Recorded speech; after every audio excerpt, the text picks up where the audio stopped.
Hello everyone, this is Piyu here, and before I say anything further, let me apologize for being away from YouTube for quite a long time. I don't know, life was crazy, office was hectic. I have so many happy mails to return back to, but anyways, I'm back here with a very simple video. There's nothing quite spectacular about this video, but I have been using a lot of watercolors in my journal pages of late, and I thought I would want to tell you guys how I use watercolors when it comes to making creative projects. The ideas may be quite simple, and many of them are not my original ideas as well. I keep searching the internet for a lot of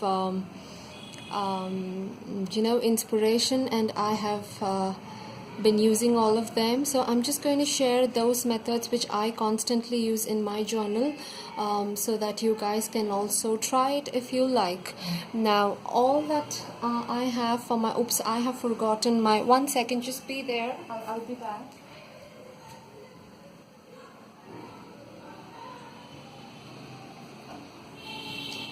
And there I am. I'm so sorry because I'm doing the video from my dining table because there's a lot of space here.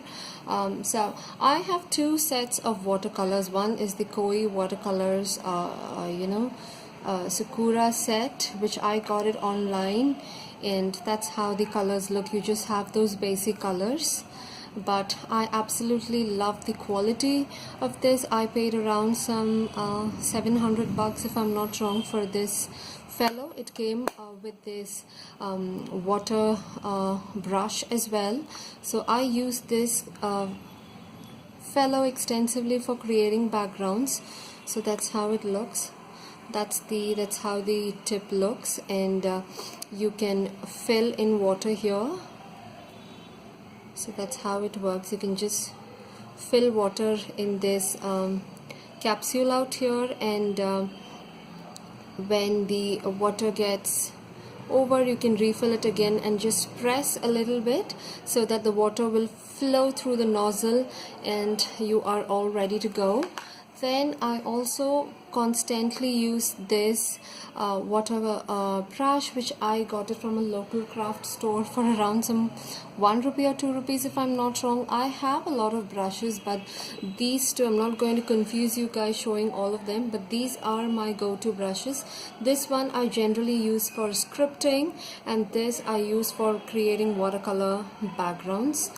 And this is a very inexpensive set of camlin. You can see from the way it looks how much I have used this. I enjoy using this. It is a very inexpensive set. I bought it for $60 of camel.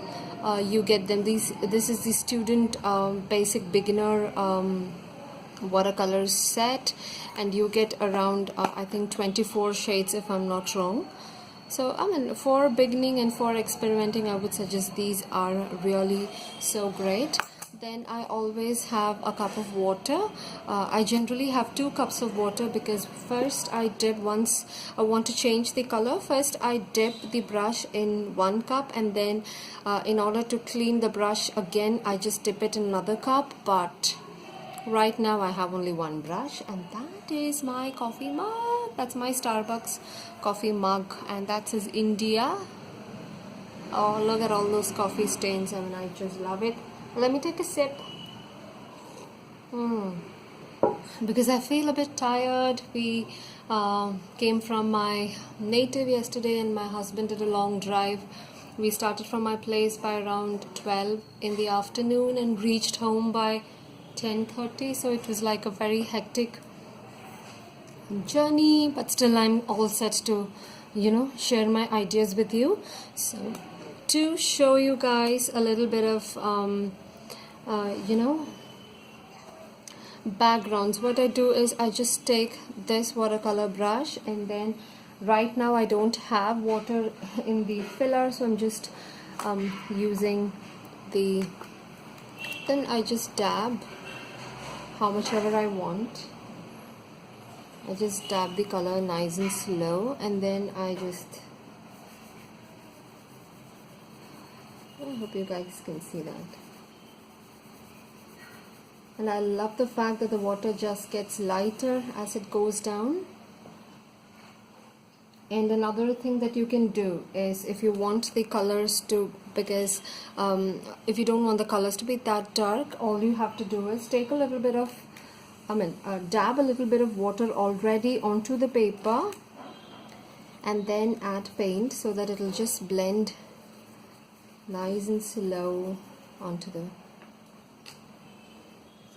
no hard and fast rule. I just do what I feel like doing, that's all. And that's it. I just allow this guy to dry, or if you want to use more than one color you can use that as well, but I generally, it depends upon my mood, basically. That's how it is. Now blue is my favorite color, so I use a lot of blues in my projects. I'm so sorry if the lighting is not that perfect, because today I feel the daylight is a bit less. Now if you want to see how I created a page, I had already shared this in other social media. So that's how I did. I just created a watercolor wash underneath and then a bit of coordinating washi and some writings. That's how it is. So you can do this as one alternative. Now if you want to see a page wherein I have done more than one colors, I think I can show it to you guys. I'm just running to my desk to get my junk journal, wherein I have a page wherein I have used more than two colors, and I'm pretty happy with the way in which it has turned out. So that's my junk journal, and how chunky is this. But I still have a couple of more pages to go. I've not filled in the entire. I still have so many more pages. Now if I have to, I would do a flip through of this the moment I'm done. And that is how I created another page wherein I have used some red and blue, green, and I've used like 2 or 3 colors, and I've written, journaled a little bit about one of our festivals, capriyacv.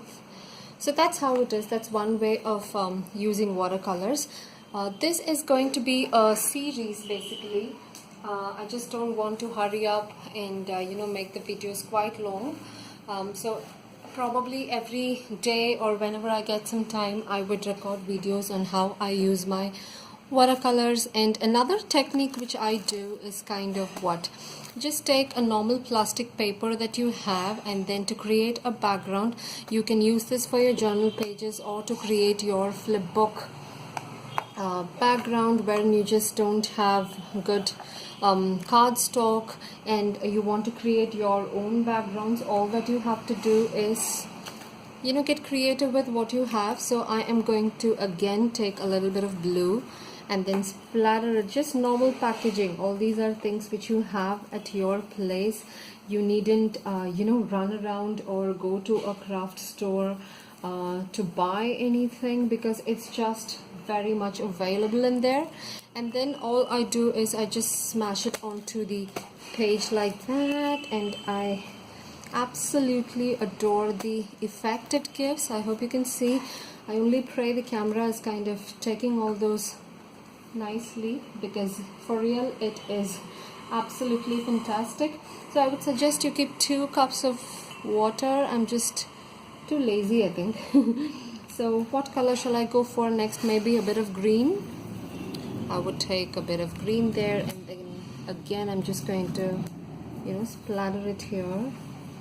Just give it, just be generous on the paint here. Just get generous. You can use any number of colors you want. So I basically don't go for colors more than 3. I just keep it to 3. Now I'm just going to force it onto the paper. So if you feel that you want a bit more of greens, you can do that. That's exactly what I'm doing here. Now force it again. Ooh. Do you think we should add one more color? I think we should. Shall we go for something which is kind of bright? I think I'll go for this. I'll go for reds. I like reds. Is that a pink? I think that's a pink. Or is that a red? I know you can't see it because since this has not dried, I just don't want to force it on top of that. Now so that's the color, and I'm just going to dab it again. And that's how beautiful the page has turned out, and look at all that effect. Look at all that effect.